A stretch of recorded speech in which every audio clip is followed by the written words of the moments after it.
কোনো রকম তেল ছাড়া ওভেন ছাড়া চুলায় বানিয়ে নিতে পারবেন নরম তুলতুলে স্পঞ্জ কেক। এই কেকটা এত বেশি মজার যে বাজার থেকে আর কিনে খেতে হবে না, অল্প কিছু উপকরণেই বানিয়ে ফেলতে পারেন স্পঞ্জ কেক বাড়িতেই। আর এই নরম তুলতুলে স্পঞ্জ কেকটি কিন্তু সকালে চায়ের সাথে খেতে খুবই ভালো লাগে। বাচ্চাদের টিফিনেও কিন্তু এই স্পঞ্জ কেকটি আপনারা দিতে পারেন। প্রথমে এই কেকটি বানানোর জন্য আমি রুম টেম্পারেচারের 3টি ডিম নিয়ে নিয়েছি। আর ডিমটা কিন্তু অবশ্যই রুম টেম্পারেচার নিতে হবে। আর যদি ফ্রিজে থাকে অবশ্যই 1 ঘন্টা আগে ফ্রিজ থেকে নামিয়ে রাখতে পারেন। তারপর ডিমগুলো ভেঙে আমি ডিমের কুসুমগুলো আলাদা করে নিয়েছি আর সাদা অংশটা বিট করে নিব।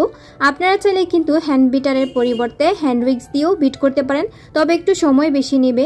আমি এখানে হ্যান্ড বিটার দিয়ে বিট করছি। আর এখানে চিনি ইউজ করেছি, আমি হাফ কাপ পরিমাণ চিনি ইউজ করেছি। আপনারা আপনাদের মিষ্টির পরিমাণ দেখে কিন্তু চিনিটা অ্যাড করতে পারেন। আর অনবরত নাড়বো আর অল্প অল্প করে কিন্তু আমরা চিনিটা দিয়ে দিব।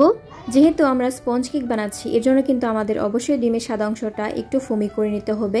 আপনাদের হাতের কাছে যদি বিটার না থাকে তাহলে কিন্তু আপনারা ব্লেন্ডারেও একটু সময় নিয়ে এই কাজটি করে নিতে পারেন। আমি কিন্তু বিটার দিয়ে প্রায় 7-8 মিনিটের মতো বিট করে নিয়েছি এবং ডিমটাকে একদম ফোমি করে নিয়েছি। তারপর আমরা এখানে কিন্তু একটু লেমন ইমালশন দিয়ে দিচ্ছি ফ্লেভারের জন্য। এবার কিন্তু আমরা ডিমের কুসুমগুলো দিয়ে প্রায় 1 মিনিটের মতো বিট করে নিব। ডিমের কুসুমটা দেওয়ার পর কিন্তু আমাদের বেশিক্ষণ বিট করতে হবে না। এবার আমরা এগুলোর মধ্যে কিছু শুকনো উপকরণ মিলিয়ে নিব। শুকনো উপকরণগুলো কিন্তু অবশ্যই চেলে নিতে হবে। তাই আমি কিন্তু চালনির মধ্যে 1 কাপ পরিমাণ ময়দা নিয়ে নিয়েছি আর 1 চা চামচের মতো বেকিং পাউডার নিয়ে নিয়েছি। তারপর এগুলোকে ভালো করে চেলে নিচ্ছি। এই শুকনো উপকরণগুলো চেলে নিলে কিন্তু দলা পেকে থাকে না এবং কেকের মিক্সচারটা খুবই ভালো আসে।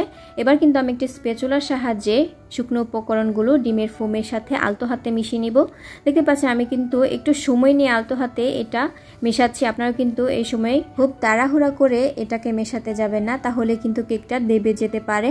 এজন্য কিন্তু এটিকে আমি প্রায় 10 মিনিটের মতো আলতো হাতে আস্তে আস্তে করে কিন্তু এই ক্রিমের মিক্সচারটা তৈরি করে নিয়েছি। তারপর আমি কিন্তু একটা মোল্ড নিয়ে নিয়েছি। আমরা এখানে 6 ইঞ্চির একটি মোল্ড নিয়ে নিয়েছি। মোল্ডের মধ্যে কিন্তু আমাদের কোনো তেল ব্রাশ করতে হবে না। মোল্ডের নিচে অল্প একটু ময়দা দিয়ে তারপর আমি এখানে বেকিং পেপার দিয়ে দিচ্ছি। এবার আমি এই মোল্ডের মধ্যে কিন্তু কেকের যে লিকুইডটা তৈরি করেছি এটা দিয়ে দিচ্ছি। দেখতে পাচ্ছেন এখানে কিন্তু আমরা কেক তৈরির জন্য কোনো রকম তেল ব্যবহার করিনি। আমি কিন্তু মোল্ডের মধ্যেও তেল দেইনি। এবার কিন্তু আমি এটাকে বেক করব। আমি কিন্তু আগেই বলে দিয়েছিলাম এটাকে আমি ওভেনে বেক করব না, চুলায় বেক করব। এর জন্য কিন্তু আমরা এই লিকুইড থেকে বাবল ক্রিয়েট যেন না হয় এর জন্য আমরা একটু টুথপিক দিয়ে নেড়েচেড়ে দিচ্ছি, একটু ট্যাপ ট্যাপ করে নিচ্ছি।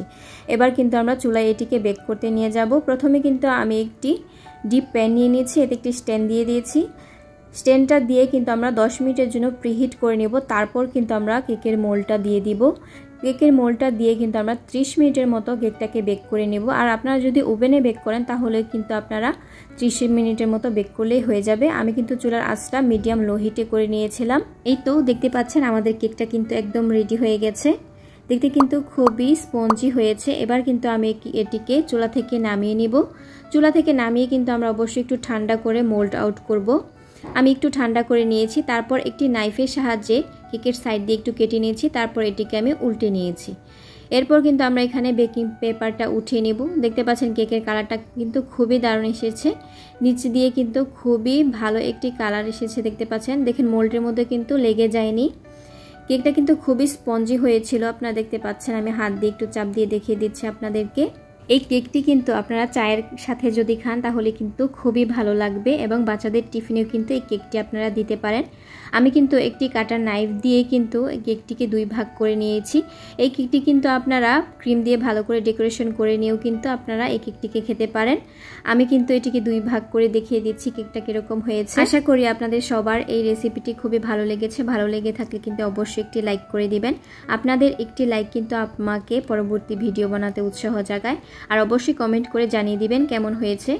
আর হ্যাঁ, যারা আমার চ্যানেলে নতুন তারা কিন্তু অবশ্যই আমার চ্যানেলটি সাবস্ক্রাইব করে যাবেন। দেখা হবে অন্য কোনো দিন অন্য আরেকটি নতুন রেসিপি নিয়ে। আসসালামু আলাইকুম, আল্লাহ হাফেজ।